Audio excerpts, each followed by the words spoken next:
नमस्कार मंडळी, art of कुकिंगमध्ये तुमचं सगळ्यांचं मनापासून स्वागत आहे। आज आपण बनवणार आहे उन्हाळा स्पेशल साबुदाणा आणि बटाट्याची उपवासाची चकली। साबुदाण्याची चकली खुसखुशीत होण्यासाठी आणि वर्षभर टिकण्यासाठी येथे मी तुम्हाला काही टिप्स सांगणार आहे। उपवासाची चकली वर्षभर टिकण्यासाठी साबुदाणा किती घ्यायचा आणि उकडून घेतलेले बटाटे किती घ्यायचे हे सगळं प्रमाण मी तुम्हाला या व्हिडिओमध्ये सांगणार आहे।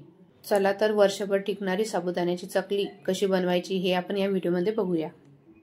आणि तुम्ही माझ्या चॅनलवर नवीन असाल तर माझ्या चॅनलला सबस्क्राइब करा।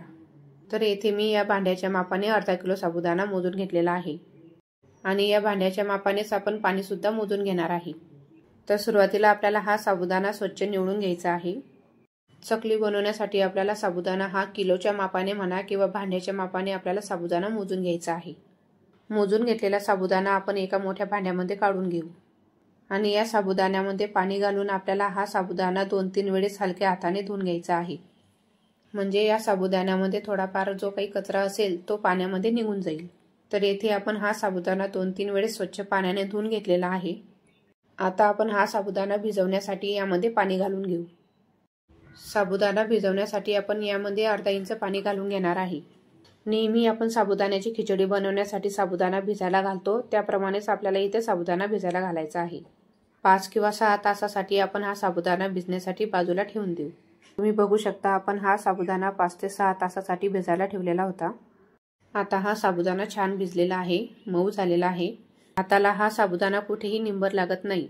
साबुदाणा चकली बनवण्यासाठी आपला साबुदाणा अगदी परफेक्ट भिजलेला आहे। भिजत घातलेला साबुदाणा आता आपण हाताच्या सहाय्याने मोकळा करून घेऊ। आता आपला साबुदाणा भिजून तयार आहे। आता आपण पुढची तयारी करू। आता आपण भिजत घातलेला साबुदाणा एका मोठ्या भांड्यामध्ये काढून घेऊ। तर येथे आपण साबुदाणा ज्या भांड्याने मोजून घेतलेला आहे त्याच भांड्याने आपण येथे पाणी सुद्धा मोजून घेणार आहे। तर येथे आपण या भांड्याच्या मापाने 2 भांडे पाण्याचे मोजून घेणार आहे आणि या पाण्याला आपल्याला छान असे खळखळ उकळ काढून घ्यायची आहे।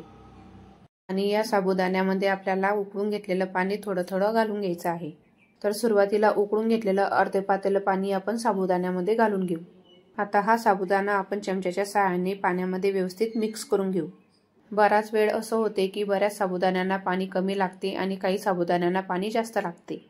त्यामुळे साबुदाणा भिजण्यासाठी आपल्याला पाणी हे अर्धा ग्लास कमी किंवा अर्धा ग्लास पाणी जास्त लागू शकते आणि उरलेलं पाणी सुद्धा आपण यामध्ये घालून घेऊ।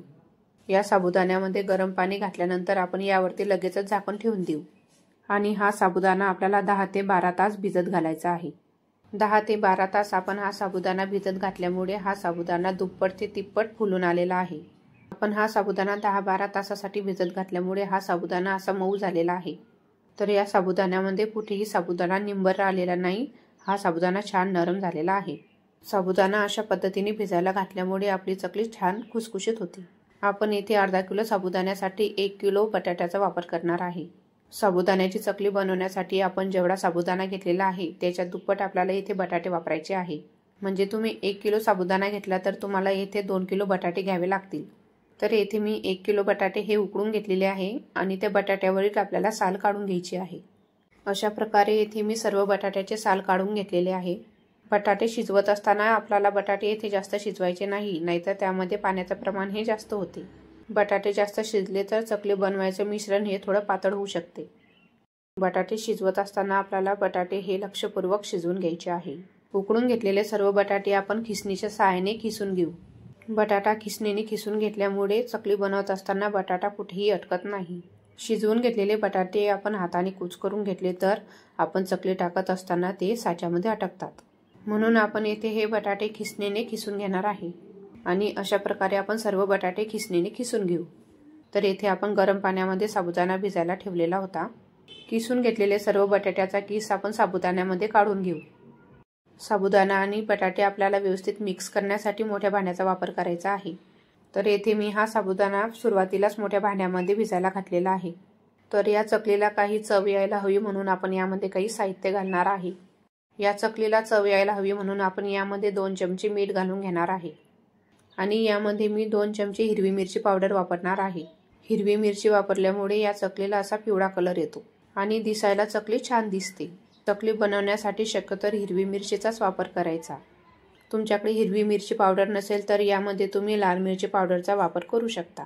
किंवा तुम्ही ठरवून चकली बनवायची झाली तर तुम्ही सुरुवातीलाच हिरवी मिरची पावडर आणून ठेवू शकता। उपवासासाठी तुम्ही जिरं किंवा कोथिंबीर खात असाल तर तुम्ही यामध्ये जिरं आणि कोथिंबीर घालू शकता, किंवा तुम्ही यामध्ये जिरं आणि कोथिंबीर नाही घातला तरी सुद्धा या चकलीला छान चव येते। आता आपण हे मिश्रण हाताने मिक्स करून घेऊ। तर येथे मी हाताला थोडं तेल लावून घेणार आहे। बराच वेळ आपण हे मिश्रण मिक्स करतो तेव्हा आपल्या हाताला आग होते किंवा आपले हात जळतात। अशा प्रकारे हाताला थोडं तेल लावून घेतलं तर आपल्या हाताला थोडी आग सुद्धा होत नाही आणि हात जळजळ सुद्धा करत नाही। तर येथे ही टिप्स मला माझ्या आईने सांगितलेली आहे आणि ही टिप्स मी तुमच्यासोबत शेअर करत आहे।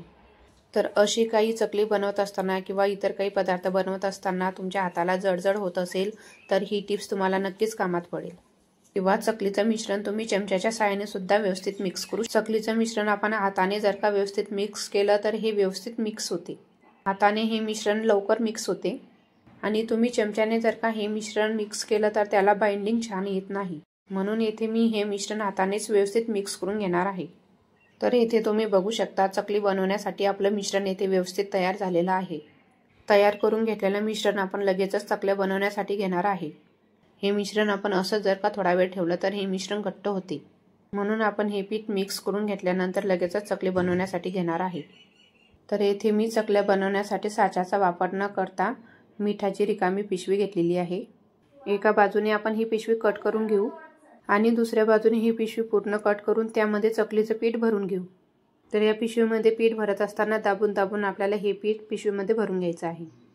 अशा प्रकारे आपण पिशवीमध्ये पीठ भरून घेतलेलं आहे। आता आपण चकल्या बनवायला सुरुवात करू। येथे तुम्ही बघू शकता या पॉलिथिन पेपरला मी अजिबात तेल लावलेलं नाही।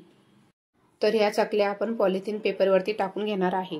येथे आपलं चकलीचं पीठ परफेक्ट तयार झालेलं आहे, त्यामुळे आपल्या चकल्या गोल तयार होत आहे।